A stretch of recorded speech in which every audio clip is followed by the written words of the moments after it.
Nous saluons aussi tous ceux qui nous rejoignent maintenant sur Internet, puisque c'est maintenant qu'ils prennent que nous commençons les enregistrements. Nous sommes heureux de savoir qu'ils sont de plus en plus nombreux et parfois nous recevons quelques mots d'encouragement. Donc on se réjouit de cela et on prie que cela soit vraiment utile pour le royaume de Dieu. Nous allons lire maintenant encore 2 textes dans les Écritures, si vous le voulez bien, dans le Nouveau Testament maintenant, dans l'épître de Pierre, première épître de l'apôtre Pierre, c'est presque à la fin de la Bible, un petit peu avant Apocalypse. L'épître de l'apôtre Pierre, la première.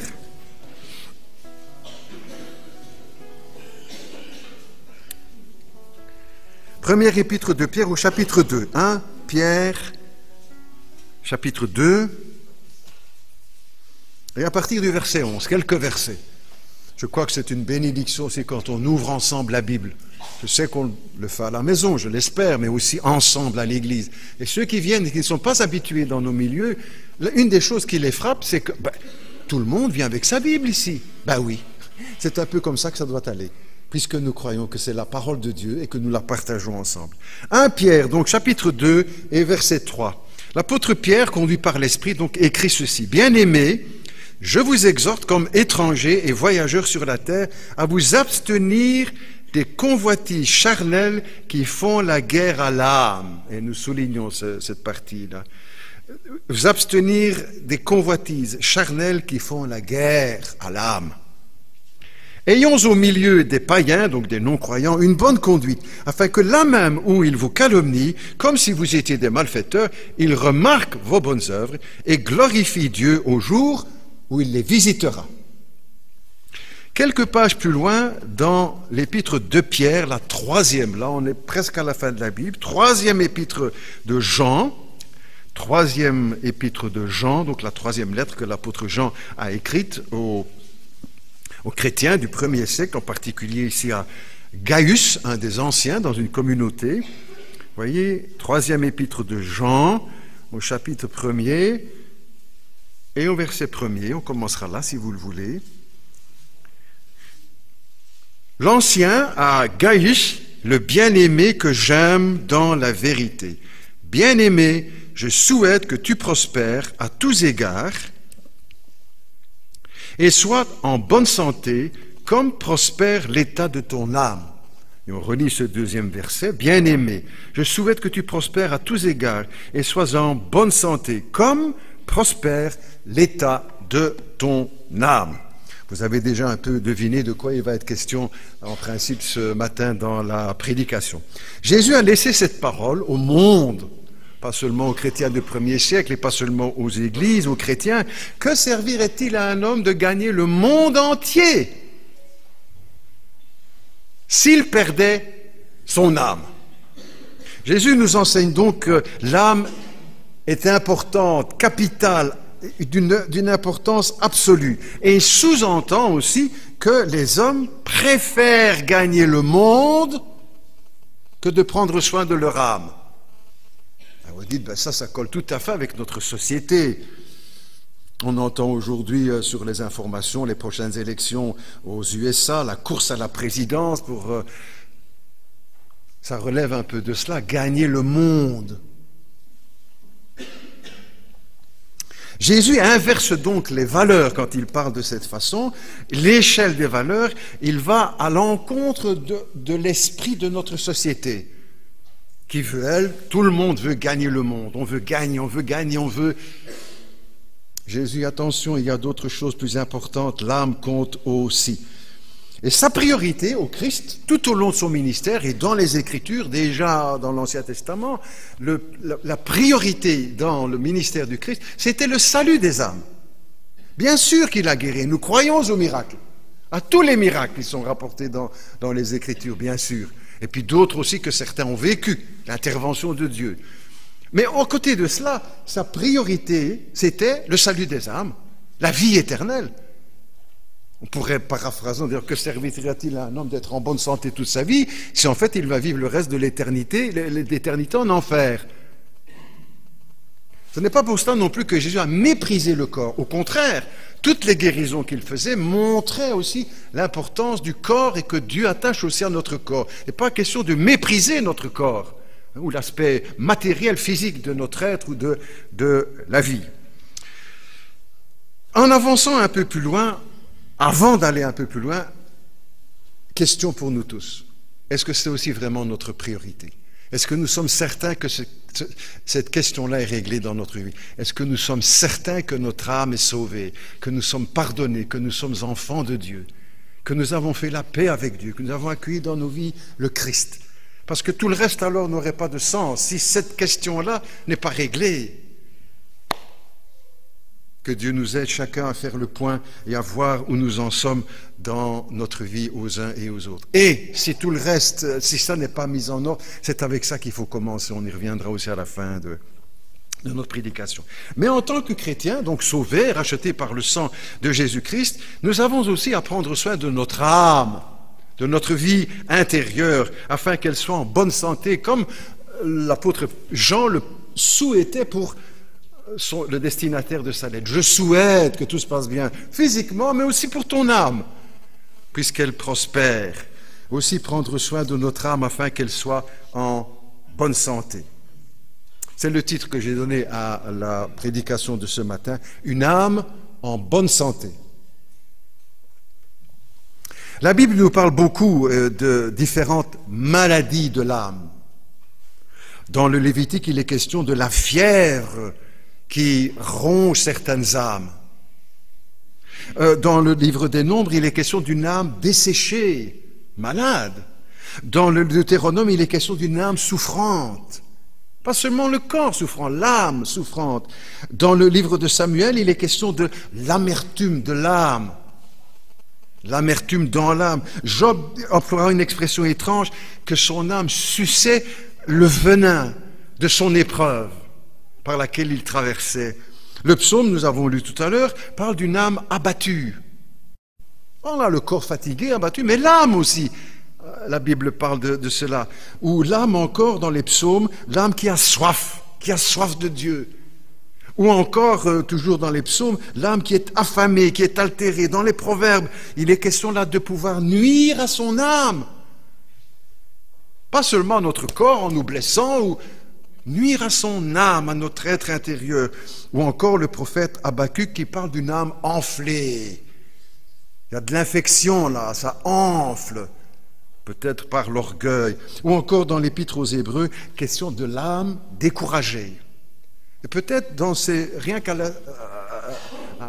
l'énumération de ces textes, oh, ça c'est moi, ça c'est moi, ça c'est mon âme, ah oui, ça c'est... Pour plusieurs de ces... Mais la Bible évoque aussi d'autres maladies.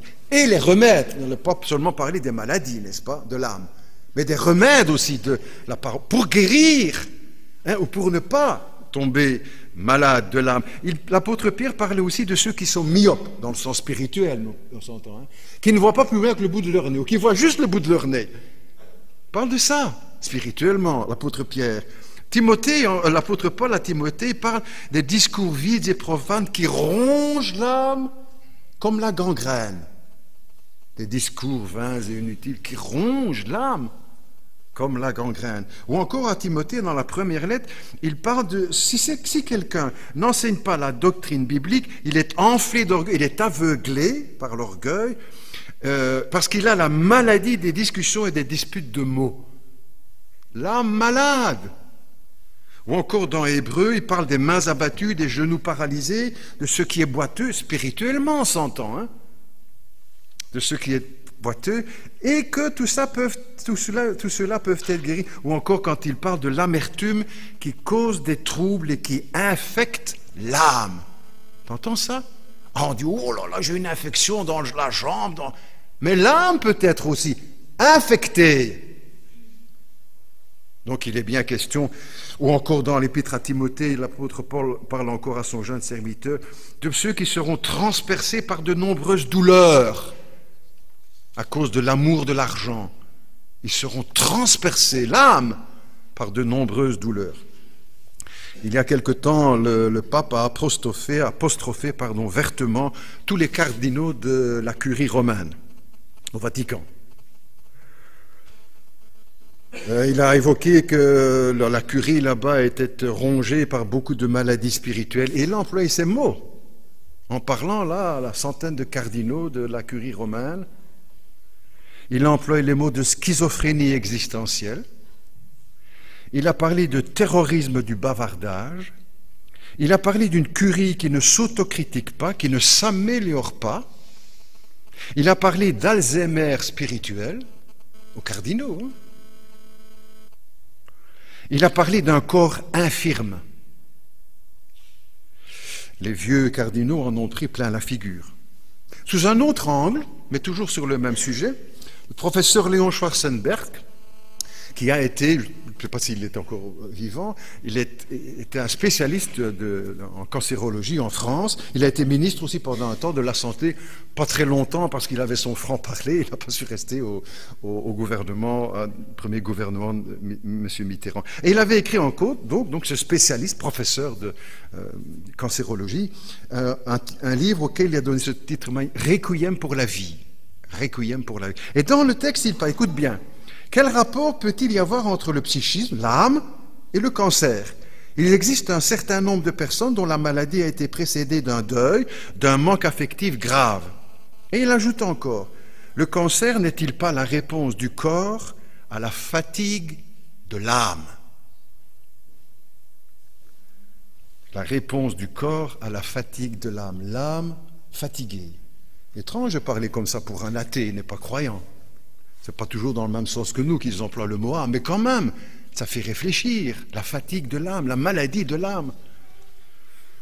Notre société est matérialiste plus que toutes celles qui nous ont précédées, et celle qui nous suivra, ce sera encore pire, certainement. On ne fera pas marche arrière, plus jamais, c'est fini là, depuis Éden. Notre société est matérialiste, elle donne beaucoup de place au corps et de moins en moins à l'âme, à l'intérieur de la personne.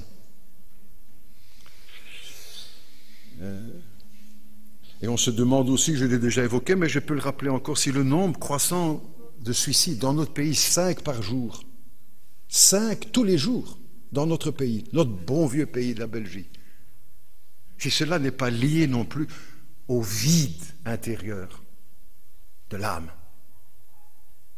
Puisqu'on ne veut pas de Dieu, puisqu'on ne veut pas du Christ, puisqu'on ne veut pas de la parole, puisqu'on ne veut pas de la croix, puisqu'on ne veut pas de l'évangile, puisqu'on ne veut pas de la Bible, l'âme se dessèche.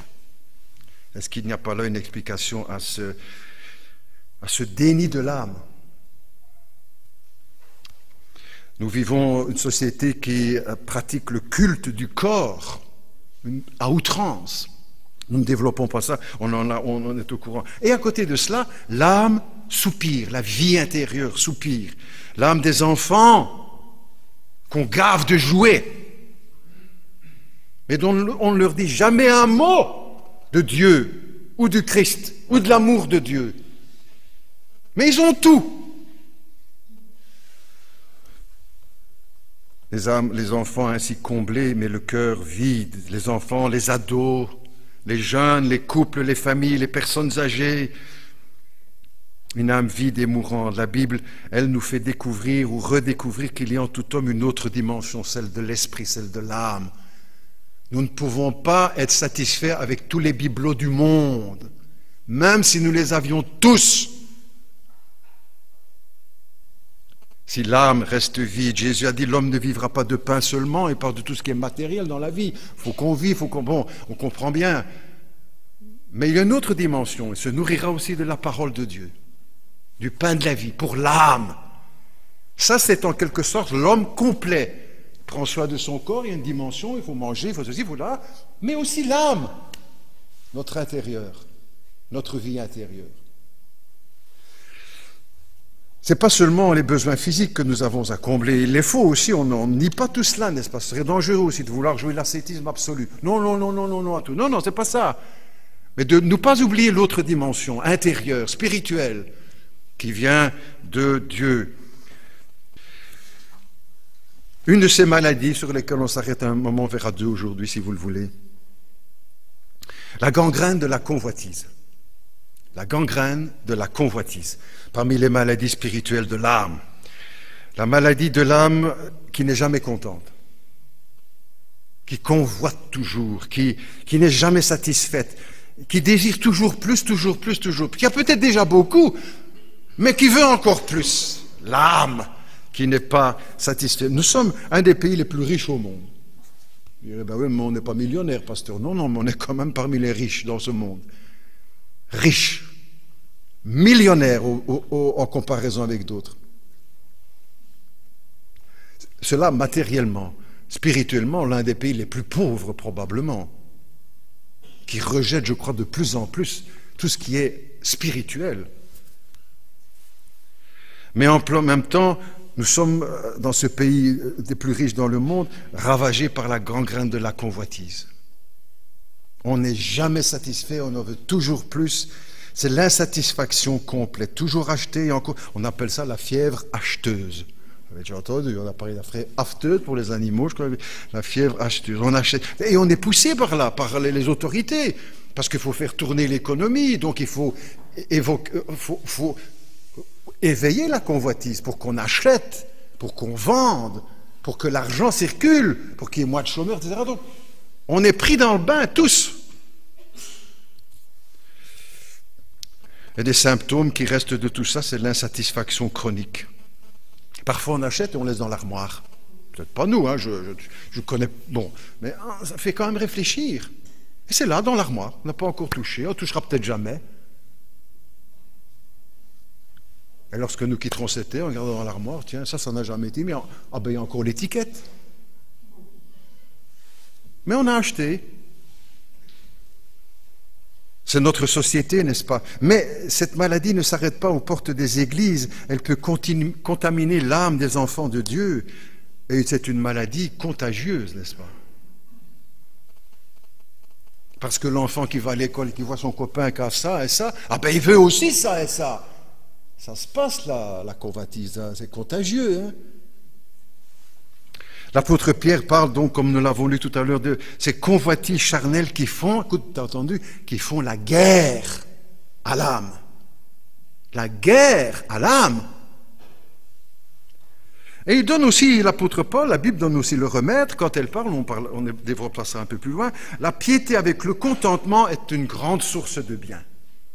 La foi, l'évangile, avec le contentement,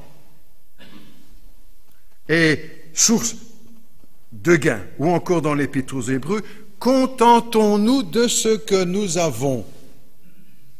Ça, c'est aussi l'évangile, vous savez. C'est pas seulement la croix, l'évangile, la mort, oui, tout ça, bien sûr, vous savez bien, mais pas seulement ça. Ça concerne notre âme, et peut-être ces problèmes-là dans notre âme. Contentons-nous de ce que nous avons. Hébreux 13.5, pour d'autres textes. Est-ce que nous sommes contents de ce que nous avons? Chacun répond pour lui, hein, je n'ai pas d'enquête ici. Est-ce que nous sommes contents de notre déjeuner ce matin? Ou le lundi, ou le mardi, ou le mercredi, ou le jeudi, ou le vendredi, tous les jours de la semaine? Et tous les jours de l'année? Est-ce que nous sommes contents de pouvoir prendre du pain au déjeuner, un pain, une baguette, de croissant, le beurre sur le pain, la confiture sur le beurre, du café, du lait dans le café, du sucre dans le café au lait, du chocolat, du miel, des céréales Je pose pour nous, n'est-ce pas? Je ne vois pas au monde. Est-ce que nous sommes contents de cela? Contentons-nous de ce que nous avons. Ah, pasteur, moi j'ai qu'une tartine grillée. Ben moi aussi. Mais c'est le paradis, n'est-ce pas? Il y en a qui n'auront jamais ça de toute leur vie. Ni une tasse de café, ni un bol de lait. C'est ça l'évangile. Repousser tout ce qui est de ces convoitises charnelles. Dire, oh, jamais content de rien. Au contraire, toujours content de ce que Dieu nous accorde. Est-ce que nous sommes contents que nous pouvons porter des vêtements chauds, entrer dans l'hiver? Qu'on n'a pas qu'une chemisette pour traverser toute l'année. Vous êtes content de ça?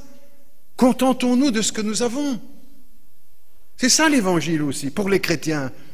Et ça apporte du bonheur. Parce qu'au lieu d'être tout le temps mécontent et de râler,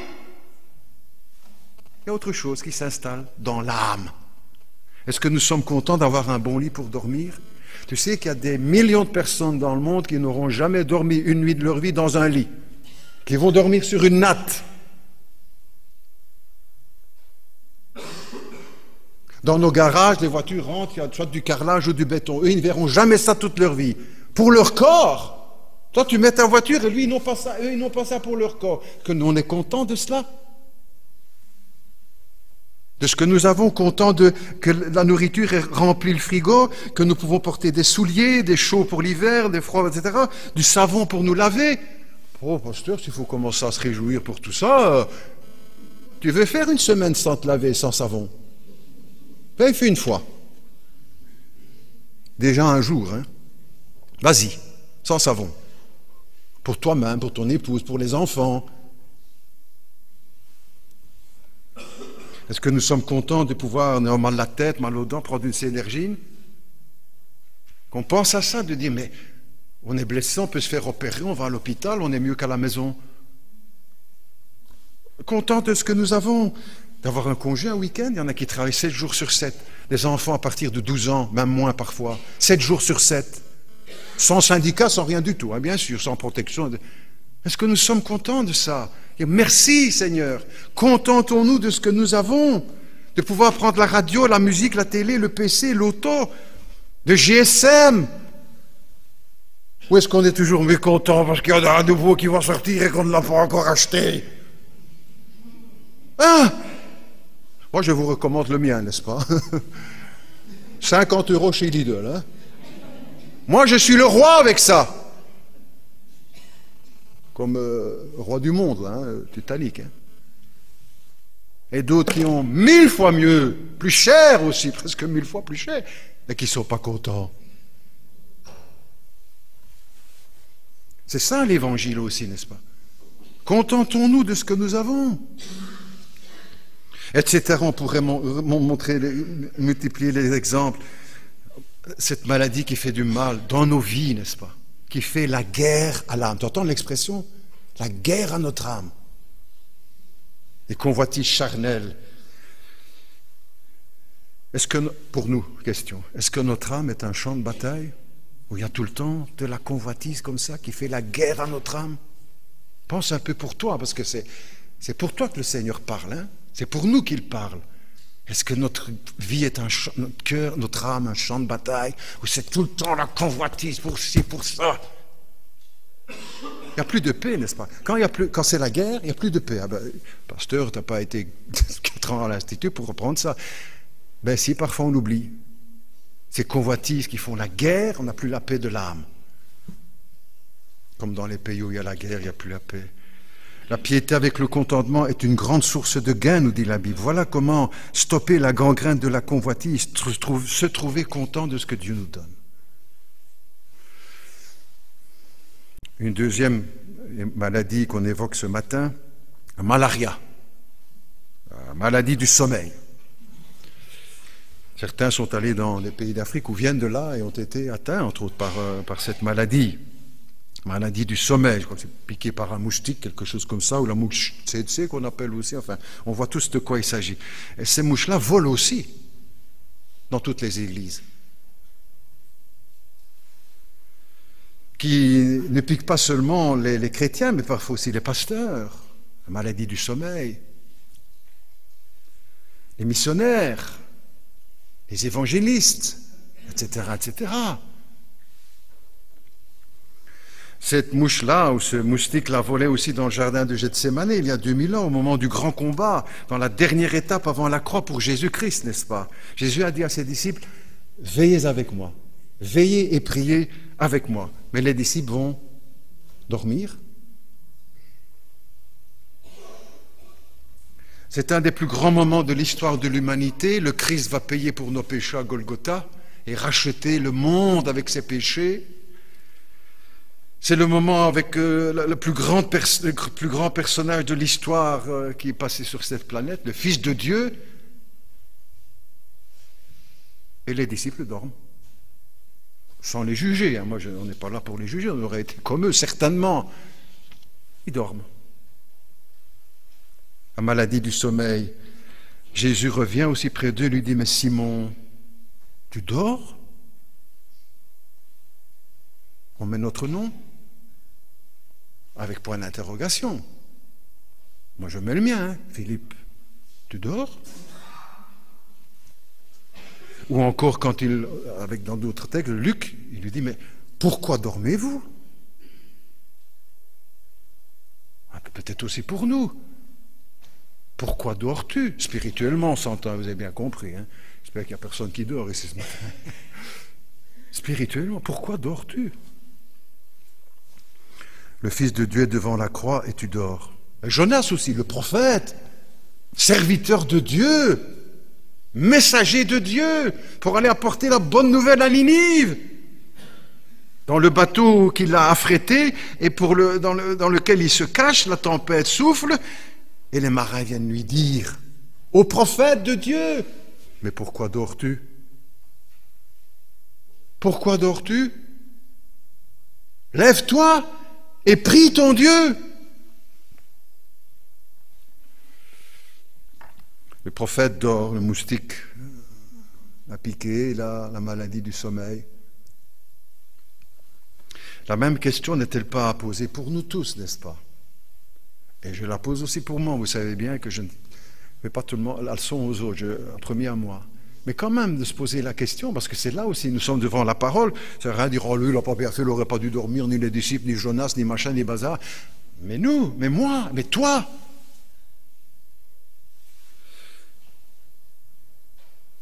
Certains encore, peut-être parmi nous, peut-être, est-ce que nous sommes certains que nous sommes réveillés? Est-ce que nous sommes certains que notre âme veille?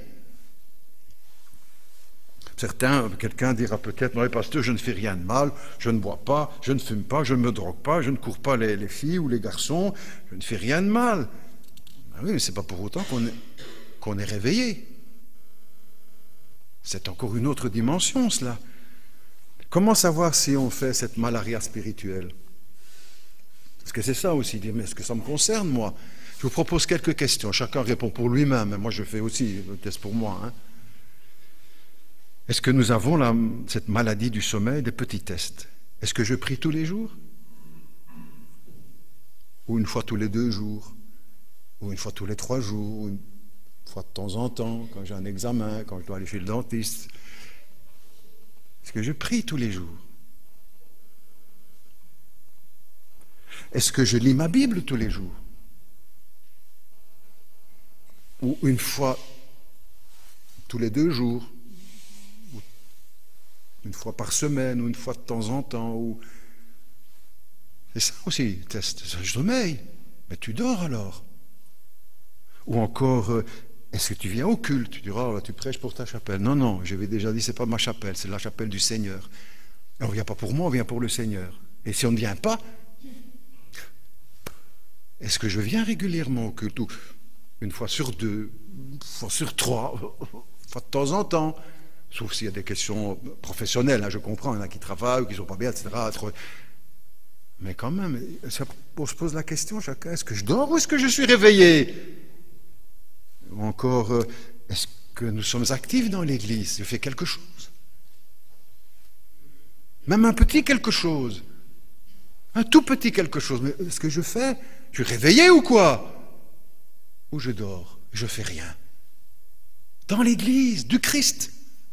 Pas pour le pasteur, pas pour les anciens, pas pour les jeunes, pas pour les... Pour le Christ. Est-ce que je viens à la prière? Je peux aller monter une fois de temps en temps. Est-ce que je suis baptisé? Ou est-ce que je suis chrétien, je crois en Jésus? Mais tu dors alors, qu'est-ce que tu attends? Même à l'apôtre Paul, Barnabas lui a dit, mais que tardes-tu? Sois baptisé en avant, allez. Pourtant, il ne traînait pas. Hein? Pour ne pas... Est-ce que nous témoignons? Est-ce que nous témoignons? Est-ce qu'on va dire un mot? Est-ce que nous avons laissé un petit papillon là, Média Évangile, une Bible, un traité, un CD, cassette, voilà, ou quelques mots? Ou est-ce que nous dormons? Et que nous allons avoir ici, vous savez, la convention dans quelques jours, après beaucoup de prières et de mise au point, voilà, convention dans les églises.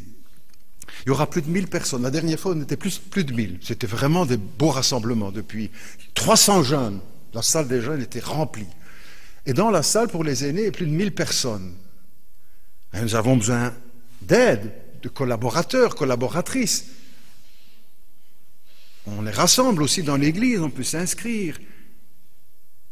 Qu'est-ce que nous allons faire? Je dors ou je suis éveillé? Qu'est-ce que je fais? Une petite chose, je veux dire, oh ben, je vais sacrifier toute ma journée. Ben non, tu viens le matin, tu travailles, tu fais ça le matin, et puis il y en a un autre qui fera l'après-midi.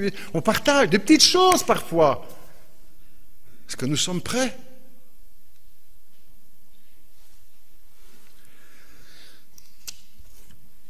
Est-ce que nous pouvons compter sur des volontaires? On l'espère. Il y aura une liste dans le hall, déjà depuis plusieurs. Il y a un petit peu pour tout.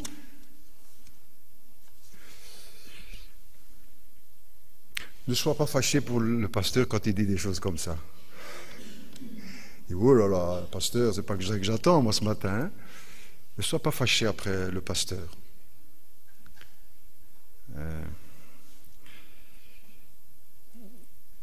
Parce que quand on va chez le médecin, il y a quelque chose qui ne va pas et qui nous tente, il dit, aïe! N'en voulez pas au docteur, parce qu'au contraire, il y a peut-être mis le doigt là où il fallait. Mais peut-être parfois aussi comme ça dans l'Église. Devant la parole de Dieu, tous, vous et moi et vous, tous ensemble, pour qu'on puisse trouver le remède. Le remède contre le sommeil spirituel, s'entend, c'est le réveil. C'est ça que tu as appris à l'Institut biblique, pasteur. Le remède au sommeil, c'est le réveil. On n'aime pas toujours d'entendre le réveil le matin. Moi aussi, je suis trop souvent comme ça. Maintenant, c'est plus de problème, je me réveille avant, je me réveille tout seul. Soit. Mais sur le plan spirituel, là, je dis, Seigneur, ne me laisse pas dormir. Ne me laisse pas dormir. Spirituellement. Peut-être que beaucoup de choses se passent dans l'Église et que certains ne s'en rendent pas compte. Peut-être parce qu'ils ne sont pas éveillés, qu'ils ne voient pas ce que l'Esprit de Dieu agit, fait, accomplit au milieu de nous. Peut-être parce qu'ils ne sont pas bien éveillés. Regarde et laisse-toi porter aussi par le vent du Saint-Esprit, du Christ dans son Église. Peut-être que tu n'entends rien, ne vois rien, rien qui se passe. Mais si, ouvre les yeux, réveille-toi et engage-toi. Ça, c'est la meilleure manière de savoir qu'on est vivant. On bouge. Une fois qu'on ne bouge plus, je termine avec quelques mots des Proverbes. Proverbe 10, verset 5. Celui qui dort pendant la moisson fait honte. Celui qui dort pendant la moisson, il fait honte. C'est la moisson, Jésus l'a dit, hein? La moisson est grande et a peu d'ouvriers. Le Proverbe dit, verset 5, celui qui dort pendant la moisson fait honte. Dans l'Épître aux Éphésiens, c'est un texte de l'Écriture, réveille-toi, toi qui dors, et Christ t'éclairera. Donc il y en avait déjà aussi au premier siècle des chrétiens qui dormaient. L'apôtre dit, mais réveille-toi, et Christ, ouvre tes yeux, et Christ t'éclairera. Ou dans Thessaloniciens, au chapitre 5, direct, lui, hein, ne dormons pas, veillons. Ne laisse pas ton âme s'endormir. Tu dirais, mais moi, pasteur, j'ai ci et j'ai ça, vous ne savez pas que j'ai encore ci, que j'ai encore ça. Oh. Si, on a tous les mêmes. À quelques nuances près, on ne doit pas pour ça s'arrêter. Prenons soin de notre âme. Prends soin de ton âme. Et peut-être avec ces 2 points, juste aujourd'hui, dans d'autres prochaines occasions, la gangrène de la convoitise, guéri par la satisfaction. Merci pour tout ce que tu m'as donné. Garde-moi de convoiter des convoitises charnelles qui font la guerre à mon âme et qui ne me laissent pas en paix. Et de marcher aussi avec le Seigneur dans la santé intérieure de l'âme et ne pas nous laisser endormir par la société, par le monde ou par le péché. Prions ensemble. Notre Dieu, notre Père, que ta parole est précieuse à nos cœurs parce que c'est la parole de Dieu et parce qu'elle sonde, comme il est dit aussi, elle sonde nos cœurs et nos reins. Merci parce que tu es le Sauveur, celui qui veut racheter notre âme, la sauver pour l'éternité. Peut-être si quelqu'un n'a pas fait encore jusqu'à ce jour, qu'il le fasse maintenant, qu'il vienne à Jésus demander pardon pour ses péchés. Il n'y a pas besoin de le crier tout haut, c'est entre vous et Dieu. Je reconnais mes péchés, Seigneur, je te demande pardon. Je fais des bêtises, je fais le mal, et j'en ai honte aussi. Il y a des gens, beaucoup ne le savent pas, mais moi je le sais, Seigneur, je te demande pardon. Dis-le. Je crois en Jésus, je veux changer de vie, je crois en Jésus, je crois en sa mort, en sa résurrection. Je n'ai pas tout compris, je ne connais pas toute la Bible, mais je veux prendre cette décision. Je crois en sa mort, en sa résurrection, et aujourd'hui, je l'accueille dans ma vie comme mon Sauveur. Dis-le si tu n'as jamais dit. Ou si tu n'es pas certain, tu ne sais pas trop bien, dis-le alors, ce matin. Je t'accueille dans ma vie, Seigneur. J'ai entendu ta parole en mon cœur, et ce matin, j'ouvre.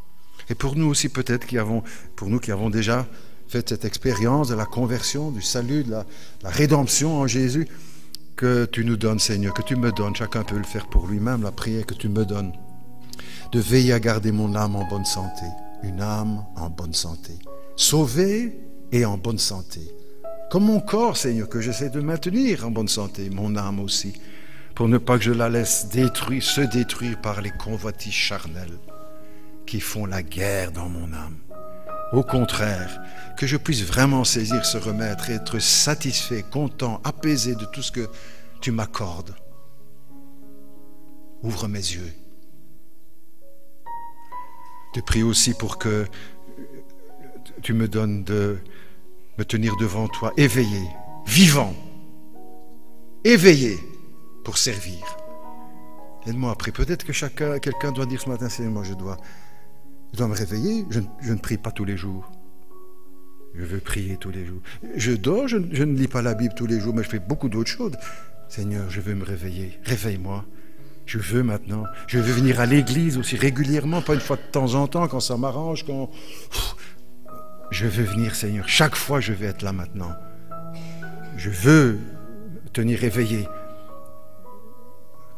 Et pour beaucoup d'autres choses, Seigneur, tiens-moi debout, tiens-moi vivant, éveillé, comme le Seigneur l'a dit, veillez, soyez vigilants. Pourquoi dormez-vous? Seigneur, que tu n'aies jamais ce reproche à me faire. Mais pourquoi tu dors? Et tout le monde travaille, tout le monde se remue, et le Christ travaille, et l'Esprit travaille, et toi tu dors. Père Céleste, que ton œuvre se fasse dans nos cœurs, pour ta gloire et pour notre bonheur. Parce que quand nous faisons ta volonté, c'est alors que nous trouvons la paix et le bonheur. Au nom de Jésus que nous te prions. Amen.